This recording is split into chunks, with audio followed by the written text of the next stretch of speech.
İki xonalik uylarning oylik to'lovlari 4 million 800 mingdan bo'lsa, kamiga xonadon 100% remontga ega va eng asosiysi kirib yashashga tayyor bo'lsa, olgan bo'larmidingiz? O'ylanib turgunizcha biz uyni to'liq obzor qilamiz. Ketdik. Come on now, follow my lead.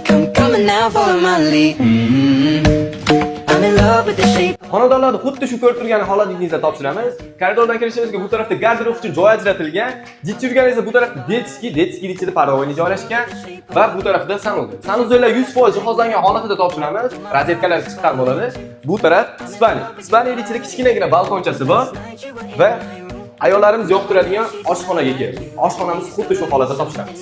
Xullas ko'rib turganinglardek xonadon to'liq paket pol bilan ataplenalar emulsiya qilingan, bunaqa eshik, MDF eshiklar qo'yib beramiz. Xullas yashashga tayyor. Bu arzonlashtirilgan narx faqatgina 10-etajdan olganlarga amal qiladi. Sababi 8 dona uyimiz qoldi xolos. Yuragida o'ti bor, balandlikdan qo'rqmayman deganlar uchun 10-etajdan uylarimiz bor. Agar kimda-kim qiziqqan bo'lsa, quyidagi raqamlarga telefon qilsanglar, ma'lumotga chiqadi. Ma'lumot olsanglar bo'ladi demoqchi edi, barchalarni kutib qolamiz.